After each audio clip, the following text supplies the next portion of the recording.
F-35. F-35. F-35.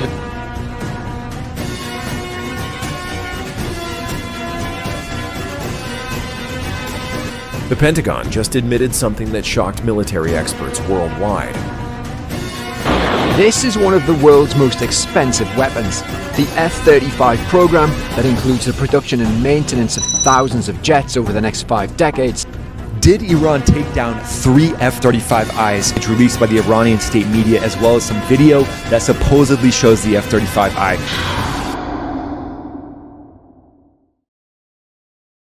It didn't begin with a grand declaration. No ceremony, no headline broadcast, just a series of after-action images, subtle and deliberate, surfacing in the wake of Israeli airstrikes, hinting at a notable shift in the region's strategic landscape. F-35s have been used, not simply as emblems of Western air power, but as precise tools, vanishing into the electromagnetic environment of the Middle East, reaching targets well inside areas protected by advanced surface-to-air missile systems and sophisticated electronic warfare defenses. For those paying close attention, the message was unmistakable. These were not ordinary F-35s. They were not the off-the-shelf variants displayed in Lockheed Martin's official press materials or demonstrated at global air shows. These jets operated with an independence, decisiveness, and operational quietude that set them apart from their peers. Israelis know them as the Adir, the mighty one. But among defense analysts who focus on software sovereignty and adaptive electronic warfare as much as pilot training or aeronautic design, the F-35 Adir represents a distinct archetype. Proof that next-generation air power now hinges as much on programmable autonomy and mission data as on stealth coatings and engine thrust. This difference didn't appear overnight. It wasn't a visible modification to the airframe or a painted insignia. It was the result of a series of incremental but critical shifts, custom lines of code, integrated indigenous sensors, and a persistent drive for self-determination within the platform. Today, the result is a fighter that is, by deliberate design, farther removed from U.S. operational control than any other F-35 variant. The United States may operate more jets and claim comprehensive oversight, but for true operational adaptability and rapid technological innovation, the Adir has carved out its own space. This prompts a fundamental question. What are the implications when the only stealth fighter truly free to adapt is not American, but Israeli? The Foundations of Divergence. The Joint Strike Fighter program was initially conceived as a unified approach, a single airframe delivered to allied nations, creating a shared global ecosystem for production, maintenance, and software upgrades. It offered not only interoperability, but also a kind of technological abundance, with the intention that no allied nation would face a sophisticated adversary without a generational technological advantage. Israeli defense planners, however, saw strategic dependency as an enduring risk. From the outset of the F-35 acquisition discussions, Israel pressed for one central requirement: sovereignty. This wasn't just about possessing the jets, but ensuring unrestricted control over their software, mission data, and future paths of modification. It would come at higher cost and greater complexity, but for Israel, surrounded by evolving and unpredictable threats, there was simply no alternative. Thus, the F-35I Adir emerged, not merely as an export version, but as a parallel program with unique characteristics.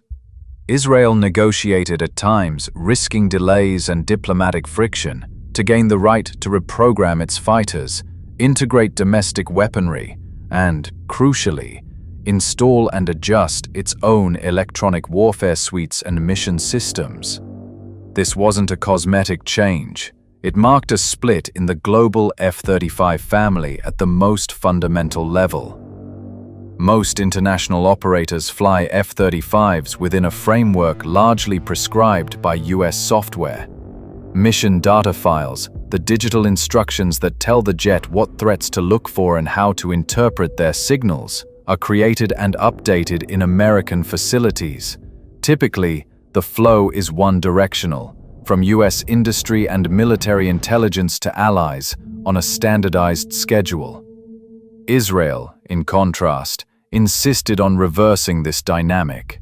Mission data captured during operational sorties feeds directly into Israeli-specific electronic warfare algorithms, threat libraries, and adaptive jamming protocols. These are validated, updated, and disseminated within Israeli infrastructure, rendering the entire process more agile and independent than the global norm. The effect is an aircraft that truly learns from each engagement, evolving as rapidly as the threats it faces. Thoughtful. How did Israel win such an exception? Thoughtful. Why did the United States agree to permit a single partner this level of autonomy? Thoughtful. And what do these arrangements mean for the F-35's actual capabilities in combat? Mission data, the true stealth advantage. For most militaries, stealth is primarily a matter of engineering, shape, coatings, and internal weapons bays. But for the Adir, true invulnerability builds on another layer: mission data, the information that energizes the jet's sensors, threat detectors, and jammers. Mission data defines what the aircraft sees, what it considers dangerous, and how it must respond. Under standard procedures, mission data for F-35s is developed in U.S. Air Force reprogramming laboratories, where American specialists simulate enemy emitters, map sensor reactions, and regularly update the aircraft's software. These updates occur on set timelines, validated by U.S. teams and distributed according to a regimented cycle. Israel, uniquely, rejected this structure.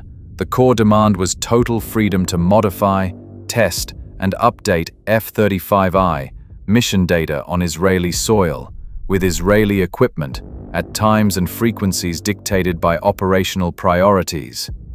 This required investment in parallel reprogramming facilities inside Israel, complete with export-cleared source code, national threat libraries, and dedicated test ranges.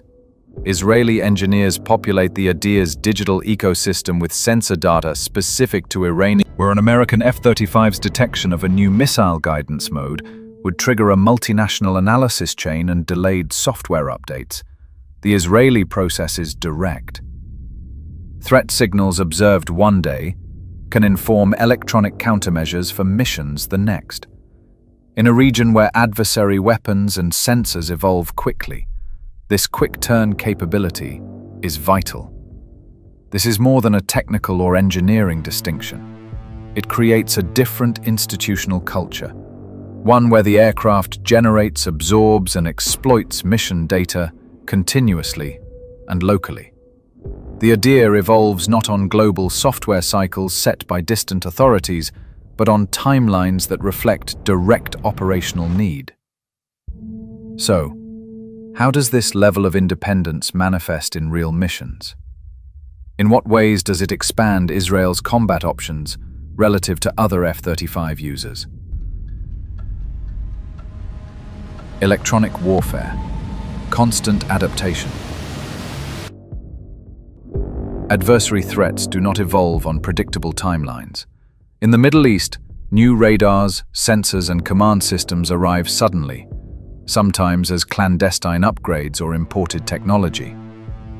Most Western air forces find themselves constrained by slow-moving update cycles and foreign policy restrictions when responding to these changes. The F-35I program's central technical pillar is its sovereign electronic warfare suite, integrated not just to work with American systems, but to operate by Israeli rules. While the baseline F-35 incorporates sophisticated, highly classified American-made EW capabilities, changes remain under US supervision and must conform to tightly prescribed update cycles. The Adir, by contrast, pairs its innate low observability with a fundamentally adaptive EW suite. It captures enemy radar emissions, analyzes them, and recalibrates its own defenses through Israeli-developed machine learning and threat analysis algorithms.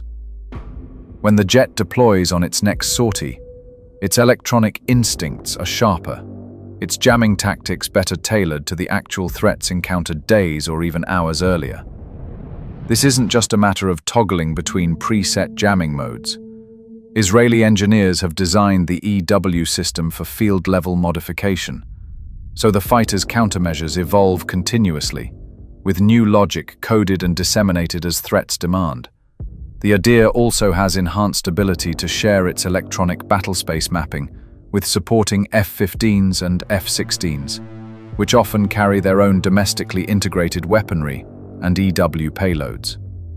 This capability was observed in complex strike scenarios, where F-35I jets infiltrated airspace covered by modern Iranian and Syrian air defense batteries, systems specifically designed to challenge stealth platforms. Rather than rely on mass electronic attack or standoff munitions alone, the Adir mapped each radar site and adapted its jamming, enabling legacy fighters to follow up with precise standoff attacks. This approach goes beyond brute force suppression. It leverages intelligence, adaptation, and information sharing enacted on Israeli timelines. The original promise of the F-35 revolved around fleet-wide stealth for the opening phase of conflict. The Adir extends that concept to continuous stealth in actively contested environments through adaptation that matches the tempo of adversary innovation. Sensor fusion and Israeli payload integration. One of the F-35's most celebrated features is advanced sensor fusion, enabling a single pilot to process data from radar, infrared sensors, electronic surveillance, and secure links all in one display. This capability allows the jet to track threats beyond visual range, coordinate with unmanned systems, and provide over-the-horizon targeting. However, the export architecture of the F-35 comes with limits. Hardware integration, weapon carriage, and certain communications channels remain under US control. For most partners, this is a reasonable compromise. Israel insisted on more.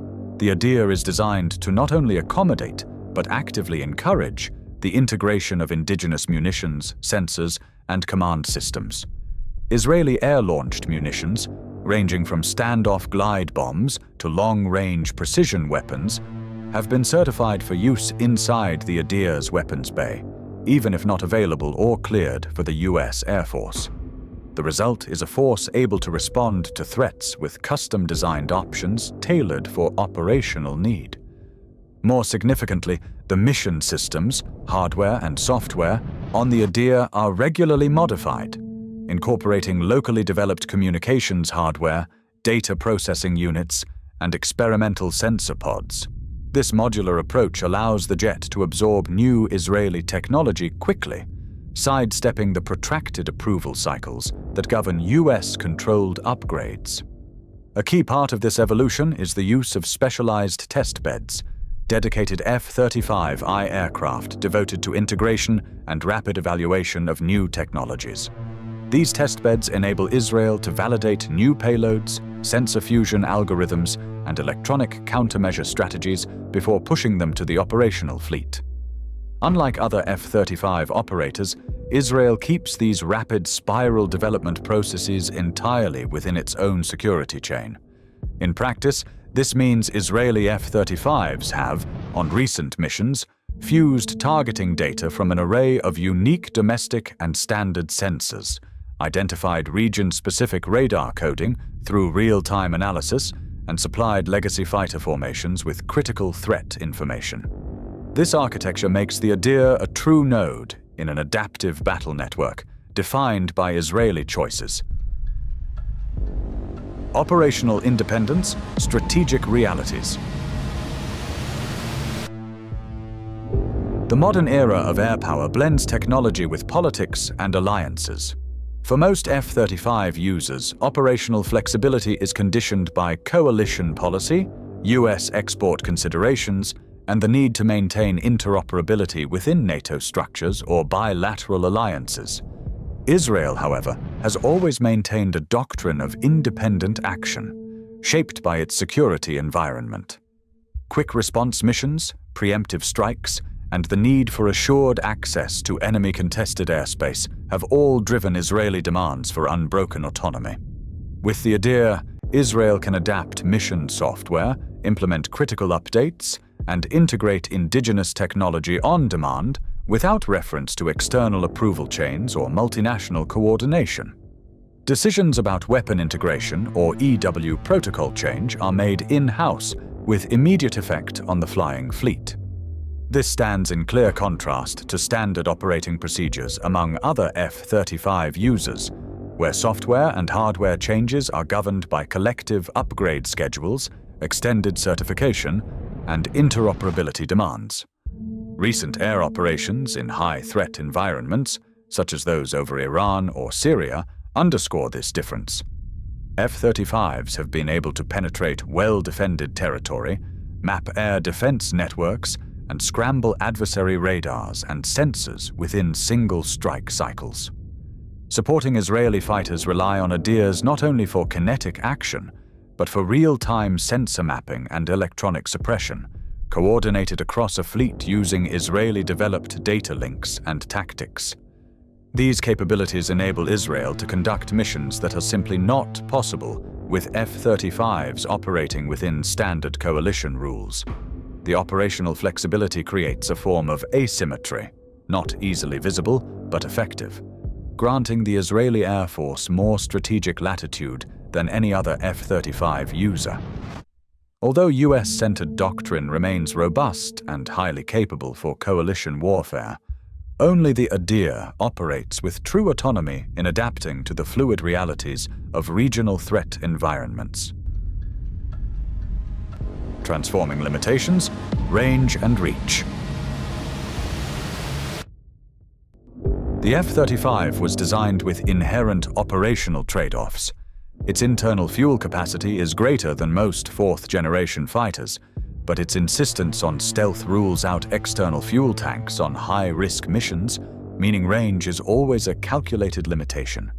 Most operators accept this trade-off, either conduct shorter-range strikes or sacrifice low observability for extra fuel on external pylons.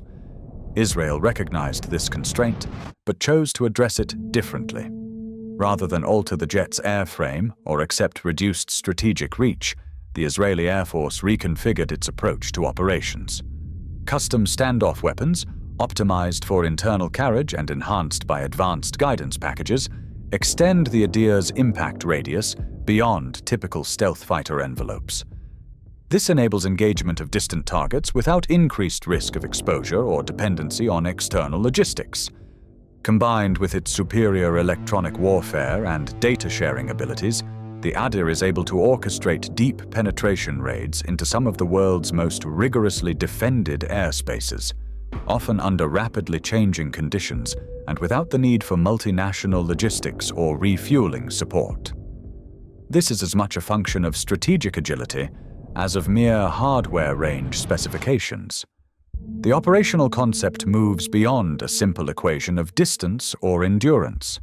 The effective radius is determined not only by fuel, but by the jet's ability to remain undetected, to outmaneuver and out-adapt air defense systems, and to maintain tempo on Israel's own terms. Testbeds, continuous innovation.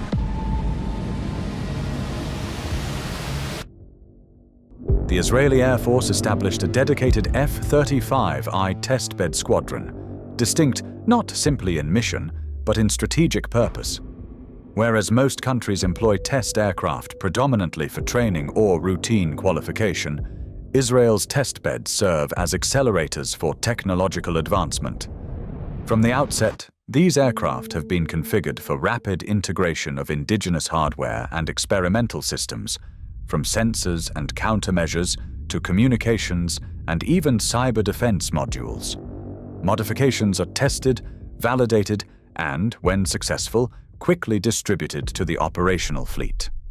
This feedback loop, from the testbed to the tactical fleet, is short and self-contained, immune to layers of foreign review and international bureaucracy. Israeli lessons from ongoing operations, operational test flights, and emerging threat evaluations feed directly into the test process. Changes that work can be fielded in days or weeks, not months or years.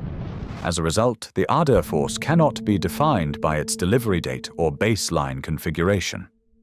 The standard of Israeli F-35 capability is perpetually in motion, responsive to adversary adaptation, informed by constant data intake and shaped entirely by domestic priorities. Strategic implications, the value of autonomy. The underlying trade-off in the global F-35 program, balancing shared security architectures against sovereign operational needs, has only intensified over time. US doctrine emphasizes centralized security, coordinated modernization, and mutual oversight as primary ways to protect advanced technology. Yet, in a world of rapidly evolving threats and near-instant availability of advanced sensors to rival states, this centralization can quickly become a liability.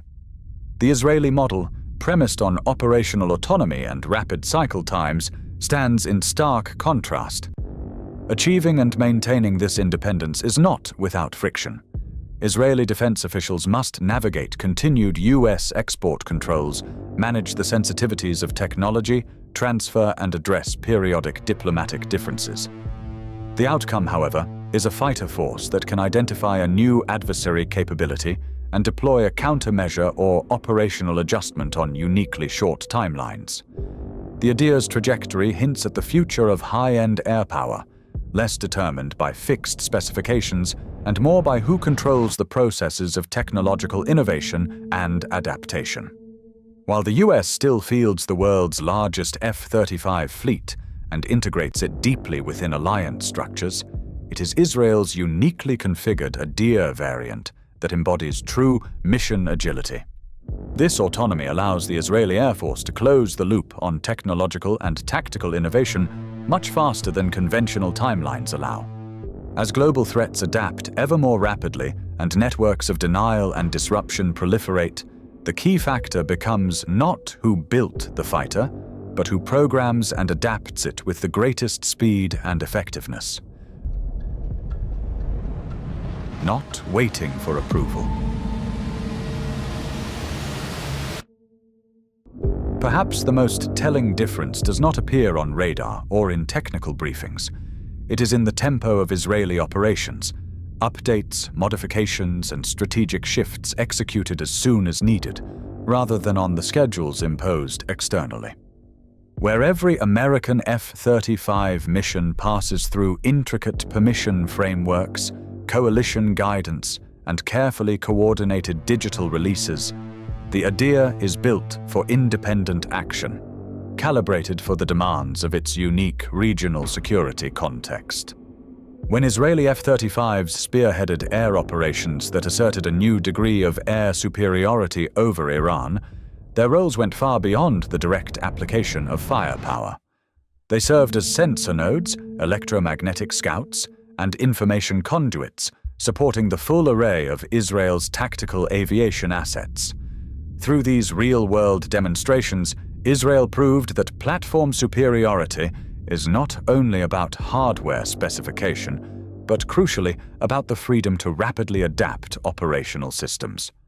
Other nations may operate F-35s by the hundreds, but none have achieved such a degree of operational independence, not solely because of physical configuration, but because of who holds ultimate authority over the programming, the data integration, and the adaptation cycle. The Adir operates in crowded, complex skies. Its real advantage isn't announced, it's enacted through silent, incremental adjustments in real time. This is why, in the measures that count most for operational effectiveness in unpredictable environments, Israel's F-35s are a step ahead, not because of any dramatic divergence in manufacture, but because Israelis decide, on their own terms, what the F-35I becomes. The advantage is not in what is purchased, but in how it is continually, quietly transformed. In today's rapidly shifting threat landscape, the line between surviving and prevailing rests less on static capabilities than on who owns the ability to respond, adapt, and reprogram. For now, the answer lies not in Texas, not at the Pentagon, but somewhere on an Israeli airbase, where every lesson from the night's mission fuels the next innovation, and where true operational autonomy is forged one decision at a time.